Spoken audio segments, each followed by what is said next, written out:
Un soldat de la paix tué dans la nuit. La capitale iranienne plongée dans le noir. Et le président des États-Unis qui menace en direct de s'emparer du robinet pétrolier de toute une nation.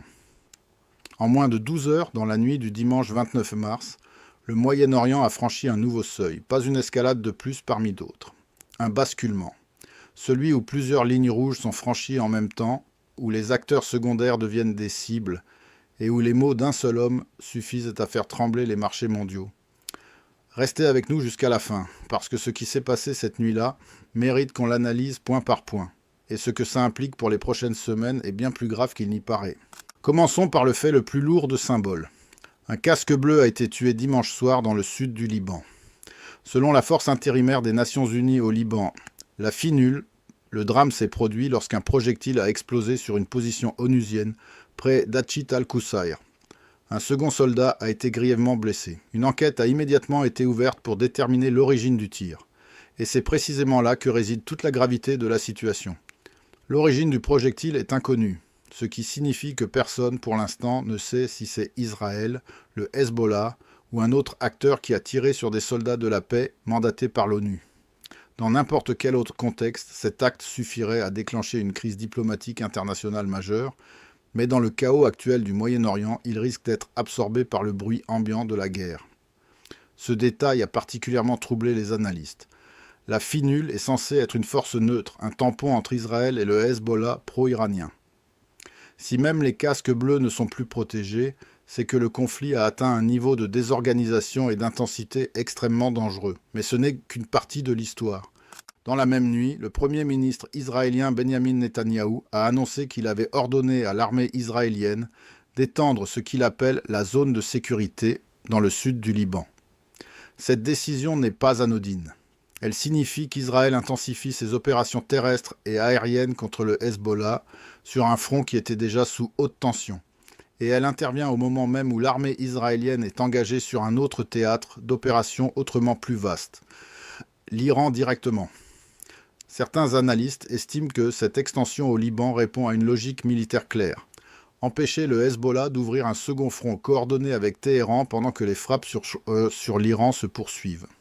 D'autres y voient une stratégie d'encerclement progressif, visant à neutraliser tous les alliés régionaux de l'Iran un à un. Quoi qu'il en soit, le Liban redevient un front actif dans une guerre qui semblait déjà débordante. Et c'est là que la situation devient d'une gravité inédite. Dans la même nuit du 29 mars, l'armée israélienne a annoncé mener des frappes directement contre des cibles liées au pouvoir iranien à travers Téhéran. Le ministère de l'énergie iranien a confirmé des coupures de courant massives dans la capitale et dans la province voisine d'Al-Borz, causées par des attaques concentrées contre des infrastructures électriques. Pensez-y un instant. Téhéran, capitale d'une nation de 90 millions d'habitants. Plongée dans le noir, après des frappes israéliennes. Il y a quelques mois, une telle opération aurait semblé impensable. Aujourd'hui, elle fait partie du bulletin d'information du soir. C'est la mesure de l'escalade que nous vivons. Israël ne frappe plus seulement les installations militaires ou nucléaires iraniennes. Il s'attaque désormais aux infrastructures civiles stratégiques, à l'intérieur même du territoire iranien. Selon plusieurs experts en stratégie militaire, l'objectif est double. Dégrader les capacités de commandement iranien et envoyer un message politique fort à la population et aux dirigeants de Téhéran. Mais l'Iran n'est pas resté sans réponse. L'armée israélienne a confirmé qu'un incendie s'était déclaré dans la zone industrielle de Neot Hovav, dans le sud d'Israël. La cause probable, un débris de missiles iranien. Une riposte, imparfaite, partielle, mais réelle. Ce schéma d'escalade symétrique est exactement ce que les analystes craignaient depuis le début du conflit. Chaque frappe israélienne appelle une contre-frappe iranienne. Chaque riposte iranienne justifie une nouvelle opération israélienne. Et ainsi de suite, dans une spirale où chaque tour de vis rapproche les deux camps d'un point de non-retour. La question que posent désormais plusieurs stratèges est simple. Jusqu'où peut aller cette escalade avant qu'un acteur extérieur soit contraint d'intervenir ou de forcer une désescalade? Et qui, dans ce contexte, possède encore les leviers pour le faire? La réponse à cette question nous amène directement à Washington. Dimanche soir, dans un entretien accordé au Financial Times, Donald Trump a prononcé des mots qui ont immédiatement secoué les chancelleries du monde entier. Interrogé sur les défenses iraniennes autour de l'île de Karg, le président américain a déclaré sans détour. Peut-être que nous prendrons l'île de Karg, peut-être que non, nous avons beaucoup d'options. Je ne pense pas qu'ils aient non que la moindre défense. Nous pourrions la prendre très facilement. Pour comprendre le poids de ces mots, il faut savoir ce qu'est Karg.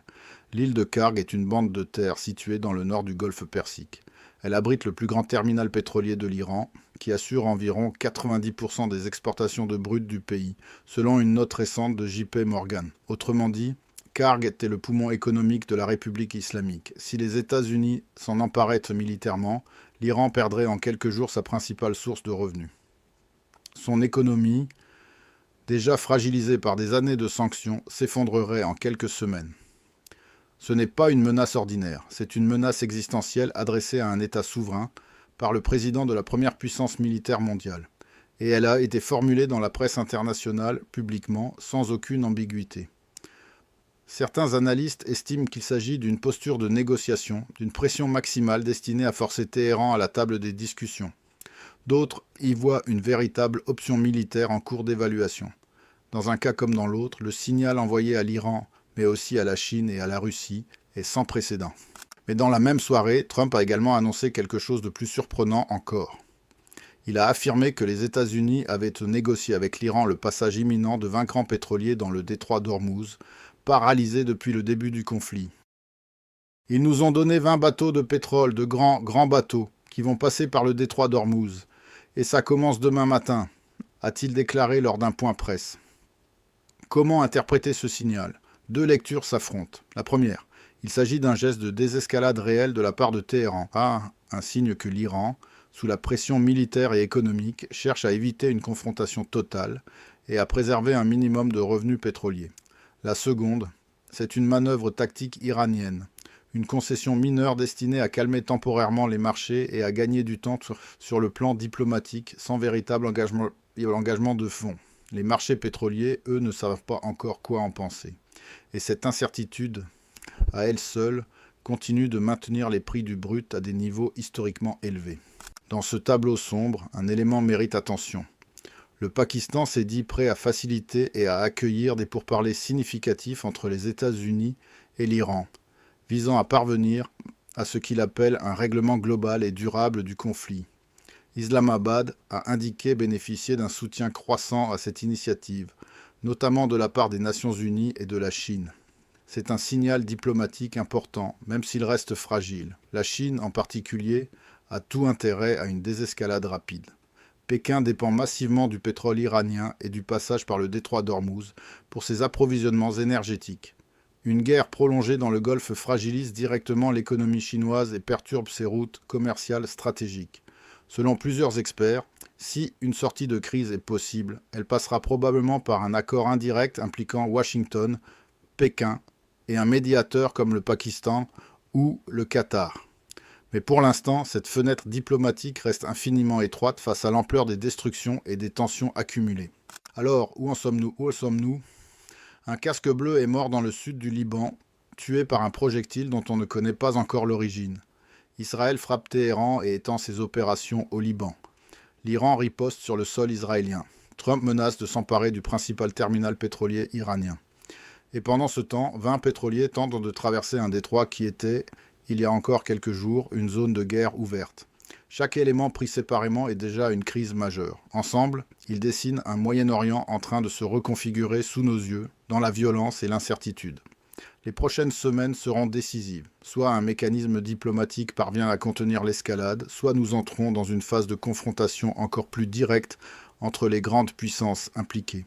Et dans ce cas, les conséquences ne se limiteront pas au Moyen-Orient. Elles nous concerneront tous.